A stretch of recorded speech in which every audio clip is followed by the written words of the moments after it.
Result ಇವತ್ತು ಯಾವ ರೀತಿ ಇದೆ ಅಂತ ಹೇಳ್ತಾ ಹೋಗ್ತೀನಿ ಬನ್ನಿ. ಈ ಒಂದು ಬಿಗ್ ಬಾಸ್ ಮನೆಯಲ್ಲಿ ಡೇಂಜರ್ ಝೋನ್ದಾಗೆ ಯಾರಿದ್ದಾರೆ ಅಂತಂದರೆ ಮೈಕಲ್ ಅವರು ಯಾಕೆ ಡೇಂಜರ್ ಝೋನ್ದಾಗಿದ್ದಾರೆ ಅಂತ ಹೇಳಿ ಈಗಾಗಲೇ ನಿಮ್ಗೆಲ್ರಿಗೂ ಗೊತ್ತೇ ಇದೆ ಅಲ್ವಾ. ಅವರು ಜಾಸ್ತಿ ಹೆಣ್ಮಕ್ಳಿಗೆ ಈ ಮಧ್ಯೆ ಎದುರೆದುರು ಆಡೋದು, ಮಾತಾಡಿದರೆ ಸಾಕು ಜಗಳಕ್ಕೆ ಹೋಗೋದು, ಈ ಥರ ಕ್ಯಾಪ್ಟನ್ ಏನೇ ಹೇಳಿದ್ರು ಕೂಡ ಅದನ್ನು ಕೇಳದೇ ಇರೋದು, ಇದೇ ಥರ ಮಾಡ್ತಾ ಇದ್ದಾರೆ ಅಂತಲೇ ಹೇಳ್ಬೋದು. ಇನ್ನು ಫಸ್ಟ್ ಸೆಕೆಂಡ್ ಯಾರಿದ್ದಾರೆ ಅಂತ ಹೇಳ್ತೀನಿ. ಅದಕ್ಕಿಂತ ಮೊದಲು ಮೈಕಲ್ ಅವರು ಇದ್ದಾರಲ್ವ, ಅವ್ರನ್ನ ಜನ ಇಷ್ಟಪಡಬೇಕಪ್ಪ, ಮತ್ತೆ ಮೊದಲಿನ ಥರನೇ ಆಡಬೇಕಂತಾನೆ ಅಂದರೆ ಅವರು ಎಲ್ರಿಗ ರೆಸ್ಪೆಕ್ಟ್ ಕೊಡೋದು ಕಲಿಬೇಕು. ಒಂದು ಅವ್ರಿಗೇನು ಅಹಂಕಾರ ಇದೆನೋ, ಆ ಒಂದು ಅಹಂ ಇದೆನೋ ಅದನ್ನು ಬಿಟ್ಟು ಮೊದಲು ಹೆಂಗಿದ್ರು ನಯ ನಾಜುಕಿಂದ ವಿನಯದಿಂದ ಅದೇ ಥರ ಇದ್ದರೆ ಜನಕ್ಕೆ ಇಷ್ಟ ಆಗ್ಬೋದು ಅಂತಲೇ ಹೇಳ್ಬೋದು. ಆದರೆ ಇವ್ರ ಮೇಲೇ ಬಿಟ್ಟಿದೆ ಎಲ್ಲನೂ, ಜನರಿಗೆ ಇಷ್ಟ ಆಗಬೇಕಾ ಇಷ್ಟ ಆಗಬಾರ್ದ ಅನ್ನೋದು ಅಂತಲೇ ಹೇಳ್ಬೋದು. ಸೊ ನೋಡ್ತಾ ಹೋಗೋಣ ಅವರು ನಾಳೆ ಹೆಂಗೆ ಆಡ್ತಾರೋ ಏನು ಅಂತ ಹೇಳಿ. ಯಾಕಂತಂದರೆ ಟಾಸ್ಕ್ಗಳನ್ನು ಕೊಟ್ಟಾಗ ತುಂಬ ಚೆನ್ನಾಗಿ ಆಡಿದರೆ ಅಷ್ಟೇ ಅಲ್ಲ, ವ್ಯಕ್ತಿತ್ವ ಕೂಡ ತುಂಬ ಚೆನ್ನಾಗಿರೋದು ಇಲ್ಲಿ ಇಂಪಾರ್ಟೆಂಟ್ ಆಗುತ್ತೆ ಅಂತಲೇ ಹೇಳ್ಬೋದು. ಇನ್ನು ಫಸ್ಟ್ ಸೆಕೆಂಡ್ ಥರ್ಡ್ ಯಾರಿದ್ದಾರೆ ಅಂತ ಹೇಳ್ತೀನಿ. ಈ ಒಂದು ಬಿಗ್ ಬಾಸ್ ಮನೆಯಲ್ಲಿ ಫಸ್ಟ್ ಪ್ಲೇಸಲ್ಲಿ ವರ್ತೂರ್ ಸಂತೋಷ್ ಅವರು ಮತ್ತು ಪ್ರತಾಪ್ ಅವರು ಇದ್ದಾರೆ. ಇಬ್ಬರು ಕೂಡ ತುಂಬ ಚೆನ್ನಾಗಿ ಆಡಕತ್ತಿದ್ದಾರೆ. ಆಮೇಲೆ ಇಲ್ಲಿ ನೋಡ್ತಾ ಇದ್ದೀರಲ್ವ ನೀವು, ವರ್ತೂರ್ ಸಂತೋಷ್ ಅವರು ಕೂಡ ತುಂಬ ಚೆನ್ನಾಗಿ ಆಡೋದಕ್ಕೆ ಒಂದು ಲೆವೆಲ್ಗೆ ಬರಾಕತ್ತಾರೆ ಅಂತಲೇ ಹೇಳ್ಬೋದು. ಪ್ರತಾಪ್ ಅವರು ಕೂಡ ಇಬ್ಬರು ಕೂಡ ಪೈಪೋಟಿಯಲ್ಲಿದ್ದಾರೆ. ಇಬ್ಬರು ತುಂಬ ಚೆನ್ನಾಗಿ ಆಡಕತ್ತಿದ್ದಾರೆ. ಈ ಒಂದು ಬಿಗ್ ಬಾಸ್ ಮನೆಯಲ್ಲಿ ತಾಳ್ಮೆ ಅಂತ ಬಂದಾಗ, ಆಮೇಲೆ ಆಟವನ್ನು ತುಂಬ ಕರೆಕ್ಟಾಗಿ ಆಡೋದು ಯಾರಪ್ಪ ಅಂತಂದರೆ ಈ ಮನೆಯಲ್ಲಿ ಹೆಸರು ಬರೋದು ಮೊದಲೇ ಪ್ರತಾಪ್ ಅವ್ರದ್ದು ಅಂತಲೇ ಹೇಳ್ಬೋದು. ಪ್ರತಾಪ್ ಅವರು ಕೂಡ ತುಂಬ ಚೆನ್ನಾಗಿ ಆಡಕತ್ತಿದ್ದಾರೆ. ಈಗ ನಿನ್ನೆ ಒಂದು ಬಿಗ್ ಬಾಸ್ ಮನೆಯಲ್ಲಿ ತನಿಷ್ ಅವರಿಗೆ ಒಂದು ಆಯ್ಕೆ ಮಾಡ್ಕೊಳ್ಳೋದಂತ ಕೊಟ್ಟಿದ್ದೀರಲ್ವ ಬಿಗ್ ಬಾಸ್ ಅವರು, ಅದರಲ್ಲಿ ತನಿಷ್ ಅವರು ವರ್ತೂರ್ ಸಂತೋಷ್ ಅವ್ರ ಹೆಸರು ತೊಗೊಂಡ್ರಲ್ವ, ಅವರು ತುಂಬ ಚೆನ್ನಾಗಿ ಆಡ್ತಾರೆ, ತುಂಬ ತಾಳ್ಮೆಯಿಂದ ಆಡ್ತಾರೆ. ಅವರು ಕೂಡ ಆಟ ಅಂತ ಹೇಳಿ ಬಂದಾಗ ತುಂಬ ಅವ್ರು ಹೆಂಗೆ ಆಡ್ಬೇಕು ಅನಿಸುತ್ತೋ ಹಂಗೆ ಕರೆಕ್ಟಾಗಿ ಆಡ್ತಾರ ಅಂಥೇಳಿ ಈ ಒಂದು ಮಾತನ್ನು ಹೇಳಿದರು ಅವರು.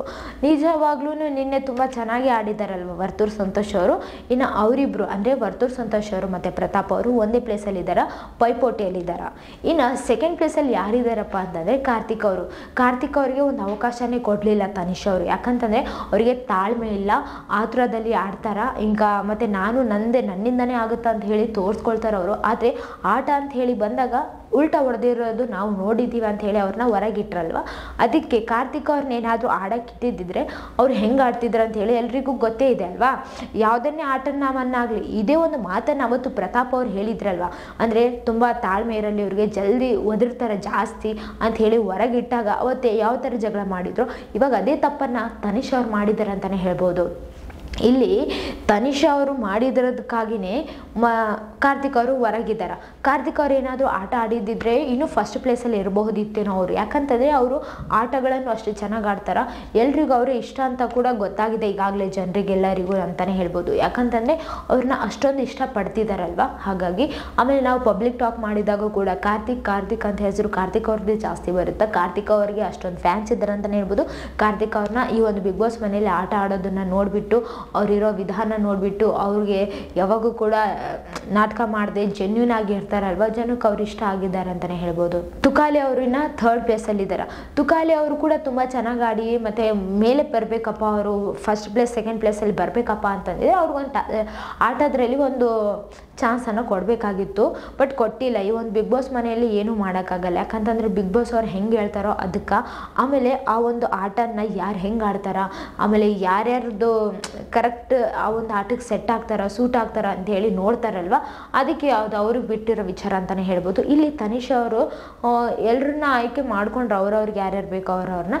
ಬಟ್ ಈ ಒಂದು ಬಿಗ್ ಬಾಸ್ ಮನೆಯಲ್ಲಿ ತುಂಬಾ ಎಂಟರ್ಟೈನ್ಮೆಂಟ್ ಮಾಡ್ಕೊತಾ ಎಲ್ಲರ ಮನಸ್ಸನ್ನು ಅರ್ಥ ಮಾಡ್ಕೊಳ್ಳಕತ್ತಾರೆ ಈ ಮಧ್ಯೆ ಅಂತಲೇ ಹೇಳ್ಬೋದು. ತುಕಾಲಿ ಅವರು ತುಂಬ ಚೆನ್ನಾಗಿ ಎಲ್ಲರನ್ನ ಕೂಡ ನಗ್ಸಕತ್ತಿದ್ದಾರೆ. ಇವತ್ತಿನ ರಿಸಲ್ಟ್ ಇದಾಗಿತ್ತು. ನಾಳೆ ರಿಸಲ್ಟ್ ಏನಾಗುತ್ತೋ, ಯಾವ ಥರ ಆಡ್ತಾರೋ, ಯಾವ ಥರ ಯಾರ್ಯಾರ ಪ್ಲೇಸ್ ಚೇಂಜ್ ಆಗುತ್ತೋ ಅಂತ ಹೇಳಿ ಡೀಟೇಲ್ ಆಗಿ ನಾಳೆ ನಿಮಗೆ ಮತ್ತೆ ನಾಳಿನ ರಿಸಲ್ಟ್ ಬಗ್ಗೆ ಹೇಳಕ್ಕೆ ಬರ್ತೀನಿ. ಇದೇ ಥರ ಮತ್ತಷ್ಟು ವಿಡಿಯೋಸ್ಗಾಗಿ ನಮ್ಮ ಚಾನಲನ್ನು ಸಬ್ಸ್ಕ್ರೈಬ್ ಆಗಿ. Thank you.